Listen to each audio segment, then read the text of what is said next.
नमस्कार, स्वागत है आप सभी का अपना उत्तराखंड में और मैं आपके साथ मोहम्मद गुलरेज कुरैशी। चलिए रुक करते हैं खबरों को। उत्तराखंड के मुख्यमंत्री पुष्कर सिंह धामी ने राज्य की विकास परियोजनाओं को कुंभ मेला 2027 की तैयारियों के लिए एक बड़ी वित्तीय स्वीकृति दी है और मुख्यमंत्री ने कुल 256 करोड़ रुपए की योजनाओं को मंजूरी की और इसमें आपदा प्रबंधन, पेयजल योजना, सड़क निर्माण और पुनर्निर्माण कार्य शामिल है और सभी जिलों को राहत और बचाव कार्यों के लिए भी धनराशि जारी करने का अनुदान दिया गया है और देहरादून, रुद्रप्रयाग और चमोली, पेहरी की पेयजल योजनाओं को भी हरी झंडी मिली है और इसके अलावा रुड़की में सुनहरा मार्ग चौराहों का नाम बदलकर शहीद चौक रखने का भी निर्णय लिया गया है और सरकार का कहना है कि ये कदम विकास और जनहित को ध्यान में रखकर उठाए गए हैं।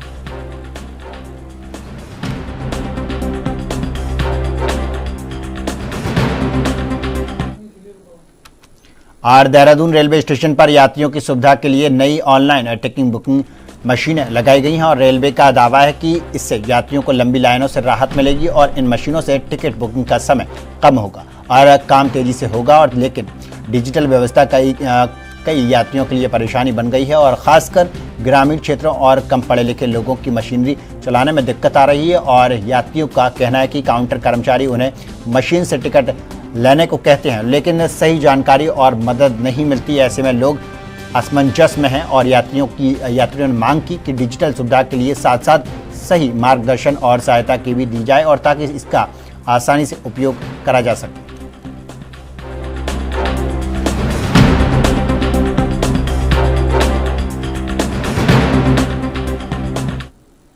भाजपा युवा मोर्चे ने बंगाल समेत 4 राज्यों में पार्टी की जीत को राष्ट्रीय विचारधारा की जीत बताया और भाजपा प्रदेश अध्यक्ष मुकुल मंदौली ने कहा कि बंगाल में पहली बार भाजपा को बड़े अंतर से सफलता मिली है और उन्होंने बताया कि उत्तराखंड भाजयुमो के 20 कार्यकर्ता 2 महीने तक बंगाल में प्रवास पर रहे और उन्होंने कई क्षेत्रों में पार्टी के लिए काम किया और मंदौली में प्रधानमंत्री मोदी के नेतृत्व और संगठन की मेहनत का परिणाम बताया और वहीं प्रचार से लौटे कार्यकर्ता रोशन ने कहा कि लंबे समय से वे भाजपा कार्यकर्ता संघर्ष कर रहे हैं और अब जनता के बदलाव के पक्ष में मतदान किया है।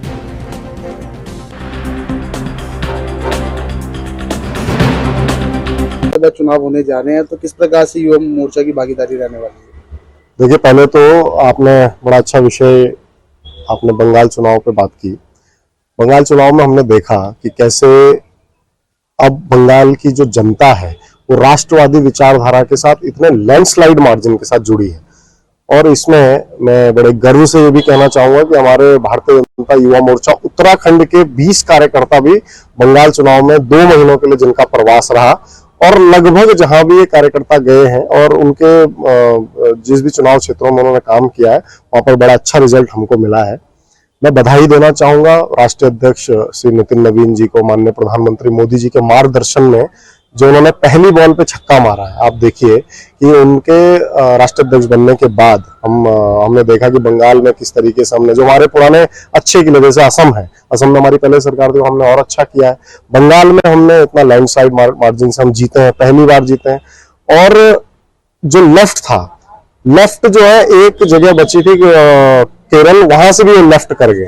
तो ये असली श्रद्धांजलि है डॉक्टर श्यामा प्रसाद मुखर्जी जी के, जिनके विषय में हम कहते थे। इसके बारे में क्या कहना चाहेंगे? सबसे पहले तो मैं उत्तराखंड संगठन का, राष्ट्रीय संगठन का और हमारे युवा मोर्चा के प्रदेश अध्यक्ष माननीय मुकुल मंदौली जी का और अजय जी का, माननीय मुख्यमंत्री जी का, अजय भट्ट जी का धन्यवाद करता हूं कि उनके मार्गदर्शन में हमें बंगाल जैसी सेंसिटिव, जहां पर हर कार्यकर्ता सदियों से पीड़ित था, उनके मां बहनों के साथ शोषण का काम किया गया था वहां पर, क्योंकि 34 साल वहां पे CPIM और 15 साल TMC के जो कार्यकर्ता, उनके द्वारा जो गुंडागर्दी की गई, उसका आज असम में वहां के प्रत्येक नागरिक की यह जीत है, वहां के कार्यकर्ताओं की जीत है, जिन्होंने सदियों से भारतीय जनता पार्टी की सेवा के लिए अपना 300 से अधिक भारतीय जनता पार्टी के कार्यकर्ताओं ने बलिदान भी दिया।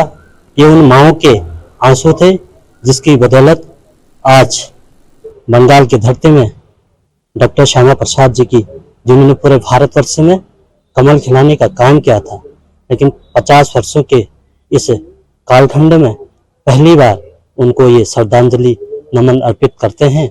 और प्रधानमंत्री आवास योजना के दावों के बीच मंगलौर में हकीकत इसके उलट है और यहां एक गरीब मजदूर परिवार आज भी कच्चे मकान में रहने को मजबूर है और जिससे सरकारी योजना का कोई लाभ नहीं मिला और बरसात में टपकती छत और बिना शौचालय के ये परिवार नरकीय जीवन जी रहा है और पीड़ित ने पक्की छत के लिए नगर पालिका के चक्कर काटे, लेकिन रसूखदारों को लाभ देने वाले अधिकारियों ने इसकी सुध नहीं ली और यह स्थिति विभागीय कार्यप्रणाली और भ्रष्टाचार पर गंभीर सवालिया निशान खड़े कर रही है।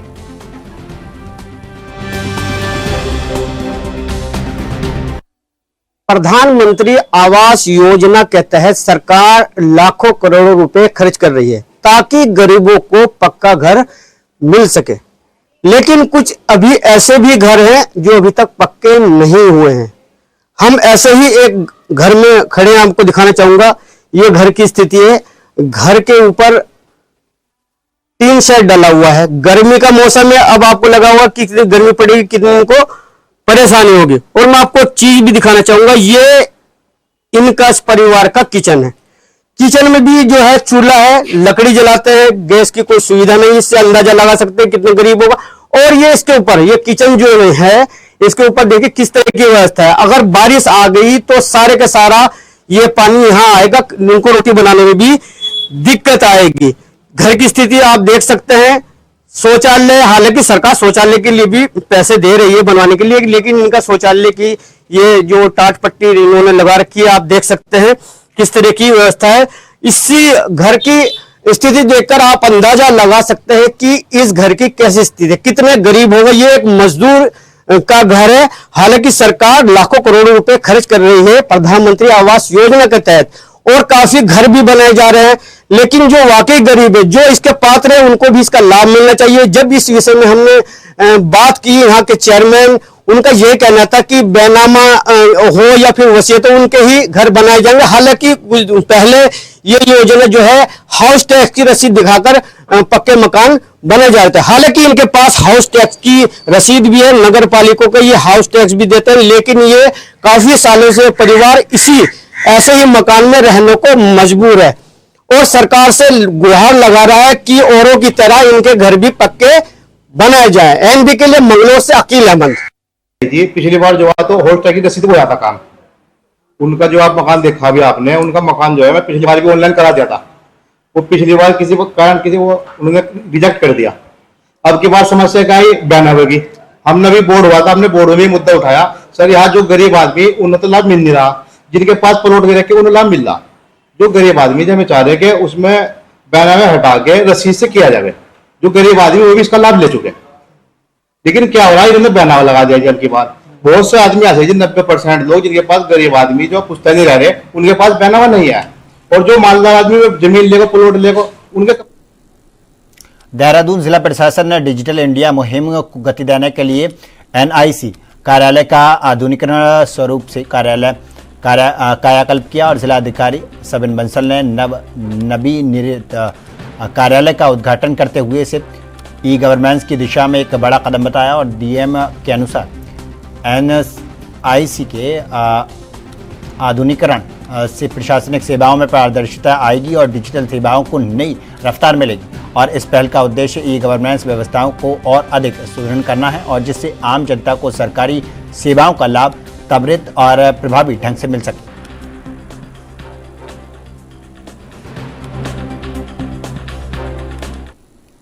और उत्तराखंड में विधानसभा चुनाव से पहले राजनीतिक बयानबाजी तेज हो गई है और कांग्रेस नेता धीरेंद्र प्रताप सिंह ने पार्टी नेताओं की तुलना महाभारत के पांडवों से की है और धीरेंद्र प्रताप ने पूर्व मुख्यमंत्री हरीश रावत को युद्धि भ्रष्ट बताया और यशपाल आर्या को भीम और प्रीतम सिंह को अर्जुन कहा और उन्होंने हरक सिंह रावत और करण मेहरा को नकुल और सहदेव की उपाधि दी और धीरेंद्र प्रताप ने कहा कि कांग्रेस के ये सभी पांडव मिलकर आगामी चुनाव में भाजपा को हराएंगे और उनके इस बयान के बाद उत्तराखंड की राजनीति में चर्चा तेज हो गई है।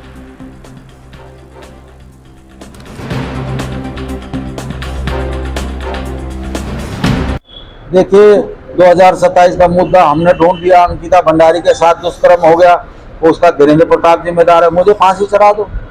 अरे भाई इसके कोई थे ना, कौन है वीआईपी पुष्कर धामी जी, बताइए कब बताएंगे? यानी कि जब हम सब मर जाएंगे। उत्तराखंड आंदोलनकारियों के लिए आप कुछ करने के लिए तैयार नहीं।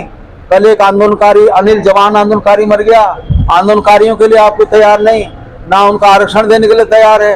अरे कांग्रेस ने अगर कोई कानून बना दिया उसे चलने नहीं देंगे आप, है महिलाओं का आप चलने नहीं देंगे। तो ये सारा राज्य का एक तरह से इन्होंने इस राज्य सरकार को लकवा मार गया, इसकी बुद्धि को। ये कोई न्याय करने के लिए तैयार नहीं है। कांग्रेस इसके खिलाफ लड़ रही है और श्रीमती सुश्री हमारी जो प्रभारी है आज पहाड़ों के घाटों में डांडा में जा रही हैं और इसके खिलाफ अलग जगा रही है। कांग्रेस इसके खिलाफ व्यापक आंदोलन करेगी। कांग्रेस के जो 5 पांडव हैं, हमारे हरीश रावत जी, इनको मैं युधिष्ठिर कहता हूँ, जो हमारे यशपाल आर्य जिन्हें भीम कहता हूँ, प्रीतम सिंह जी जिन्हें अर्जुन कहता हूँ, और ये जो हमारे नकुल सहदेव, हरक सिंह और क्या कहते हैं हमारे पूर्व अध्यक्ष आदरणीय करण महाराज जी हैं, ये लड़ाई लड़ रहे हैं और हमारी महिला शक्ति लड़ रही है। ऋषिकेश में भाजपा कार्यकर्ताओं ने कांग्रेस के खिलाफ जोरदार प्रदर्शन किया और रेलवे रोड स्थित जिला कार्यालय के बाहर कांग्रेस का पुतला दहन कर विरोध जताया। और भाजपा नेताओं ने आरोप लगाया कि चंपावत मामले में सच्चाई सामने आने के बाद ही कांग्रेस सरकार को बदनाम करने की कोशिश कर रही है। और जिला अध्यक्ष राजेंद्र टडियाल और जिला महापंचायत और प्रतीक कालिया ने कहा कि कांग्रेस के पास से अब जनहित के मुद्दे नहीं बचे हैं और इसलिए वह गलत राजनीति कर रही है। और इस दौरान महिला मोर्चा की पदाधिकारियों ने भी कांग्रेस पर महिलाओं को गुमराह करने का आरोप लगाया और प्रदर्शन के दौरान भाजपा कार्यकर्ताओं ने कांग्रेस के खिलाफ जमकर नारेबाजी की। जैसा कि आपको ज्ञात है कि किस प्रकार से चंपावत की पूरी घटना पूरे प्रदेश के सामने आई है और कहीं ना कहीं एक बहुत बड़ा षड्यंत्र है, इसे हम षड्यंत्र के रूप में देख रहे हैं। किस प्रकार से कांग्रेस जो है निरंतर भाजपा की छविल धूमिल करने का एक प्रयास कर रही है और कहीं ना कहीं इस बार किस प्रकार से कुछ ही घंटों में ये घटना जो है, जो कि एक नाबालिग बच्ची के साथ एक आरोप, एक बहुत ही बड़े अपराध का आरोप कांग्रेस के द्वारा लगाया जा रहा था, उसको किस प्रकार से एक सीओ की अध्यक्षता में एक एसआईटी गठित करी गई और जांच हुई और उसके बाद उसके जुडिशियल स्टेटमेंट बच्ची के कराए गए और उससे ज्ञात हुआ कि इस प्रकार का कोई कुकर्म नहीं हुआ था। तो कहीं ना कहीं आप देख रहे हैं कांग्रेस मुद्दा विहीन है, जैसा हमारे माननीय जिलाध्यक्ष जी ने बताया, और धरातल पे कांग्रेस कहीं नहीं है। इसीलिए आज उसी को देखते हुए कि कांग्रेस का हम लोगों के यहाँ जिला कार्यालय में महिला मोर्चे के नेतृत्व में पुतला दहन का कार्यक्रम रखा गया और उसी के निमित्त आज समस्त हमारे जिले के पदाधिकारी, महिला मोर्चे की कार्यकर्ता, युवा मोर्चे के कार्यकर्ता सब यहाँ पे सम्मिलित हुए। धन्यवाद। ऋषिकेश जिला कार्यालय में महिला मोर्चा द्वारा पुतला दहन का कार्यक्रम यहाँ पर रखा गया है। जो घटना हमारी चंपावत में एक बेटी के साथ झूठा आरोप लगाया है कांग्रेस पार्टी ने, उस विरोध में हमारे यहाँ पर पुतला दहन का कार्यक्रम हुआ और हमारे सभी जिले के या प्रदेश के या महिला मोर्चा के सभी पदाधिकारी उस चीज़ का घोर विरोध करते हैं और हमारे बेटियों के साथ ये कांग्रेस पार्टी खिलवाड़ कर रही है और इसी बात में हमने पुतला दहन कर। लेफ्टिनेंट जनरल रिटायर्ड एनएस राजा सुब्रमणी को भारत का नया चीफ ऑफ डिफेंस स्टाफ नियुक्त किया गया और वो 30 मई 2026 को पदभार संभालेंगे और वो जनरल अनिल चौहान की सेवानिवृत्ति के बाद में ये जिम्मेदारी लेंगे। और राजा सुब्रमणी ने 1985 में गढ़वाल राइफल्स में कमीशन प्राप्त किया था और 37 साल से अधिक समय तक भारतीय सेना में सेवा दी और ये उप सेना प्रमुख भी रह चुके हैं और वर्तमान में राष्ट्रीय सुरक्षा परिषद सचिवालय में सैन्य सलाहकार के रूप में काम कर रहे हैं और उनकी नियुक्ति का यह पूर्व सैनिकों में खुशी दौड़ पड़ी है और इसी भारतीय सेना के लिए एक मजबूत और महत्वपूर्ण निर्णय बताया गया।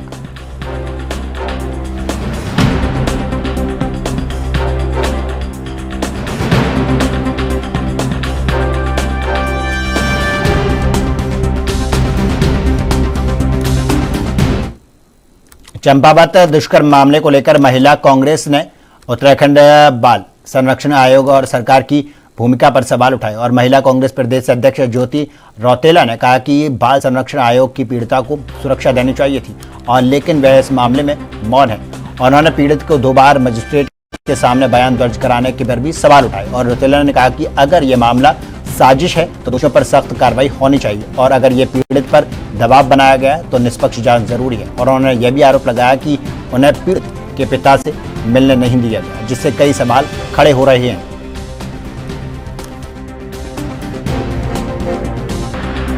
देखिए, परसों शाम दिन से ये खबर चलने लगी थी कि एक बच्चे के साथ गैंगरेप हुआ है, सामूहिक बलात्कार 16 साल के बच्चे के साथ। ये दिल को दहलाने वाली घटना है और हम लोग पूरी रात में खुद ट्रैवल करके चंपावत पहुंचे। कल हम लोग जो एसपी रेखा यादव है उनसे भी मिले और हमको न बच्ची से और उसके पिता से नहीं मिलने दिया गया।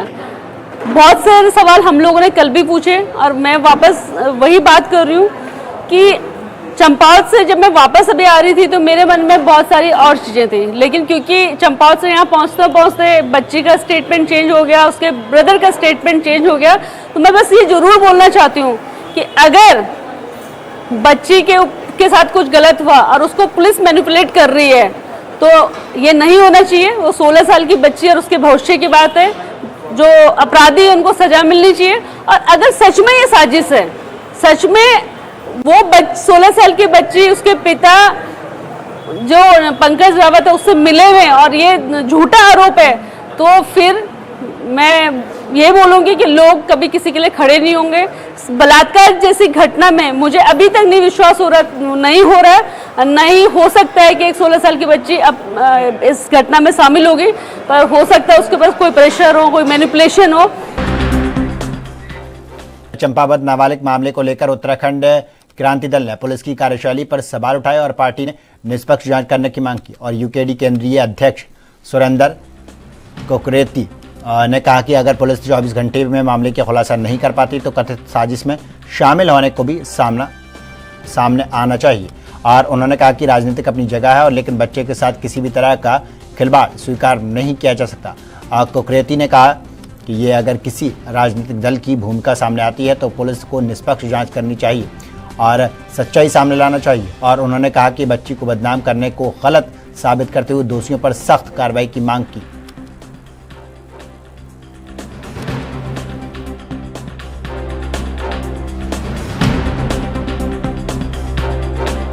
नहीं, ऐसी कौन सी चीज है? अगर उत्तराखंड की पुलिस 24 घंटे में उसका वो कर देती है तो ये भी तो कर सकती है ना कि भाई कांग्रेस का होता, कांग्रेस के कौन लोग थे, उनके खिलाफ कार्रवाई होनी चाहिए। किसी की लड़की को इस तरह से बदनाम करना ये तो बहुत बड़ी बात है ना, तो करिए ना उनका, अगर वो गलत है तो। सरकार पुलिस ने 24 घंटे में वो सारा दूध का दूधा पानी कर दिया, उनका कहने का मतलब ये है। तो जिन्होंने ये रचना रची, व्यूह रचना रची, तो उनको भी तो जनता के सामने ले आओ ना कि ये थे जो उस बालिका को जो है बदनाम करने के लिए है। राजनीति अपनी जगह है और राजनीति से ऊपर उठकर ये तमाम चीजें हमें देखनी चाहिए कि किसी के बच्चे के साथ इस तरह का खिलवाड़ न किया जाए राजनीतिक स्वार्थ के लिए। लेकिन मुझे नहीं लगता है कि ऐसा है। लेकिन अगर वो कह रहे हैं कि कांग्रेस का है तो जांच करिए ना, अब उन लोगों को लाइए ना सामने, जनता के बीच में लाइए कि वो कौन लोग थे, कांग्रेस के लोग थे जिन्होंने इस तरह से उस बच्चे को बदनाम करने की।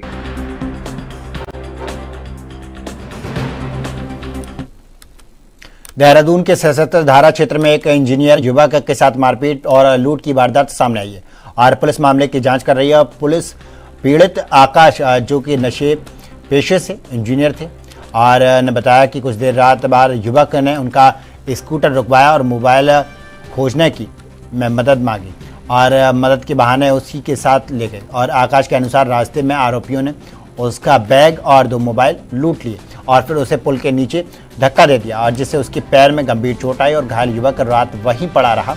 और सुबह राहगीरों ने पुलिस को सूचना दी और पुलिस ने उसे अस्पताल में भर्ती कराया और मामले की जांच शुरू कर दी है।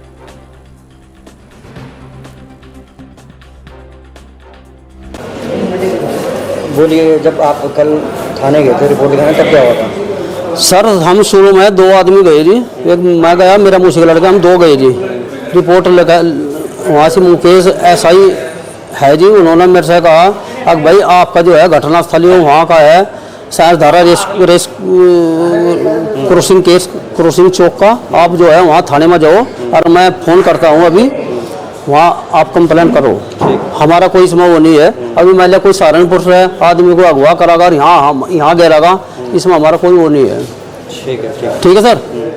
अच्छा जी, फिर हम वहाँ से आ गए, फिर दोबारा हमारे पास में वे गाड़ी आई, 5-4 कांस्टेबल थे, SI भी आए, तो फिर वे हमें यहाँ से लेकर प्रेमनगर गए सर। हम 4-5 आदमी यहाँ से प्रेमनगर अपनी वाहन से गए, और फिर हमें अपनी रेटिंग में, पहले तो किसी और की रेटिंग थी सर, मैं लिखवाई थी, क्योंकि मेरा भी दिमाग इतना काम नहीं करा। फिर मैं किसी और से लिखवाई थी, मेरी जीजा रखे थे, उनसे लिखवाए थे, तो वो निकल गए थे। तो फिर उन्होंने कहा भाई तुम जो है यह रिपोर्ट अपनी रेटिंग में लिखो। मैं फिर अपनी रेटिंग में लिख कर थाने में रह देकर जब आया जी। ठीक है। इसको बोले कि हमारा फ़ोन खो गया, चलो बैठो हमारे साथ। मैंने बोला क्यों बैठो, बोले कि बैठो, ज़बरदस्ती करने लगे। तो मुझे ज़बरदस्ती करके बिठा लिया। फिर उसके बाद बोले कि मैं आपके लोकेशन पे छोड़ दूंगा, हमारा फ़ोन खो है, नेशविला रोड तक जाना है। मैंने बोला कि मुझे नहीं जाना, गाड़ी रोको। तो गाड़ी नहीं रोक रहे थे, बहुत तेज घुमाए जा रहे थे। आई थिंक उन्होंने ड्रंक किया हुआ था। देन समझ नहीं रहे थे, सुन ही नहीं रहे थे मेरी बात, बोलते जा रहे थे। बड़े गिरा दूंगा अगर ज्यादा बोलोगे। तो मुंह बंद कर रखा था मेरा। मुंह कैसे, हाथ से बंद कर रखा था? हाँ, कभी हाथ से बंद करे थे, कभी एंकी रखते थे। अच्छा। देन उसके बाद वो मुझे ले गए क्रॉसिंग से, कहाँ घंटाघर होते हुए लेके गए? घंटाघर से, राइट, घंटाघर से चौक से। हाँ, घंटाघर से चौक से। फिर ये जो बिंदाल पुल वाला रास्ता है, वहाँ से लेके गए डायरेक्ट। हाँ, फिर जो ये दून स्कूल की साइड है वो पड़ता ना, दून स्कूल पड़ता गढ़ी कैंट वाला, उस रूट से लेकर गए। फिर गढ़ी कैंट चौक गए, ONGC जो चौक पड़ता है, वहाँ से फिर मुड़ के फिर वो हनुमान मंदिर जो है वहाँ पे लेकर चले गए। वहाँ पे जाने के बाद बोल रहे कि हमें टॉर्च दो फोन की। मैंने बोला मैं दिखा रहा हूँ फोन कि तुम।